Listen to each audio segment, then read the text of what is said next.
c'est une entreprise que j'ai créée il y a maintenant 1 an, qui part d'un besoin clairement identifié dans un premier temps sur la clinique de Bordeaux-Nord et après on va en parler à l'échelle du groupe, dont l'objectif était en fait de former et d'entraîner les équipes paramédicales et médicales à la prise en charge de situations qui sont peut-être peu fréquentes mais qui sont potentiellement très graves pour le patient, en utilisant une technologie qui est basée sur la simulation. Dans le domaine de la santé, de plus en plus de sociétés ont créé des simulateurs de patients pour justement permettre aux équipes de s'entraîner sur des situations potentiellement précaires pour le patient.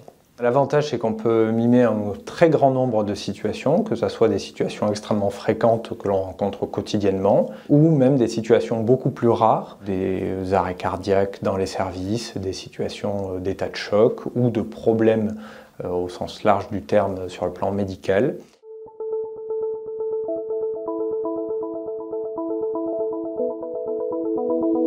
Sur les établissements, on propose une gamme assez variée de formations. Ça va de la formation qu'on appelle gestes qui sauvent pour du personnel qui ne fait pas partie de la profession de santé, que ce soit des personnels administratifs, et nous allons jusqu'à la prise en charge plus complexe dans des services médicaux, chirurgicaux, soins intensifs, réanimation, urgence, en utilisant le côté pluriprofessionnel, c'est-à-dire que nous faisons travailler tout le monde en recréant une situation qui peut se rencontrer dans la vie quotidienne et qui fait appel à l'ensemble de la gamme de prise en charge que nous pouvons rencontrer dans les établissements. Ce sont des situations qui sont toujours sur mesure, discutées en amont.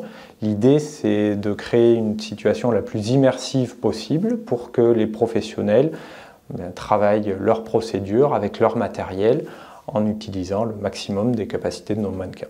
Nous faisons volontairement très peu de rappels théoriques puisque c'est vraiment de la formation continue et l'idée c'est vraiment de pratiquer avec un temps de pré-briefing où on discute avec les professionnels pour leur expliquer ce qui va se passer, un temps de scénario vraiment très immersif où une partie des apprenants simule dans la chambre ou dans le box d'un patient pendant que le reste de l'équipe assiste à l'analyse à chaud, on va dire. Et une fois que le scénario est fini, nous faisons un débriefing commun où à la fois les gens qui ont participé et les gens qui ont assisté mélangent leurs expériences, leurs ressentis en essayant d'extrapoler à la future situation qui pourrait se présenter.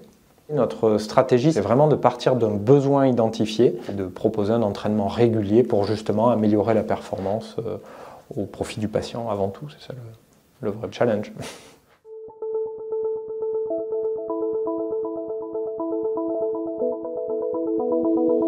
Tout le monde est concerné. On estime en France à l'heure actuelle qu'il y a plus de 40 000 arrêts cardiaques tous les ans, y compris dans le domaine grand public, voie publique, domaine associatif. Et malheureusement, à l'heure actuelle, le taux de survie de ces patients est inférieur à 10%. Donc notre idée, c'est de proposer au maximum de personnes une initiation qui au moins a vocation à essayer d'améliorer la prise en charge des patients. Et ça, c'est donc dans le domaine grand public. Le domaine hospitalier, là, c'est vraiment de la formation continue et du maintien de compétences.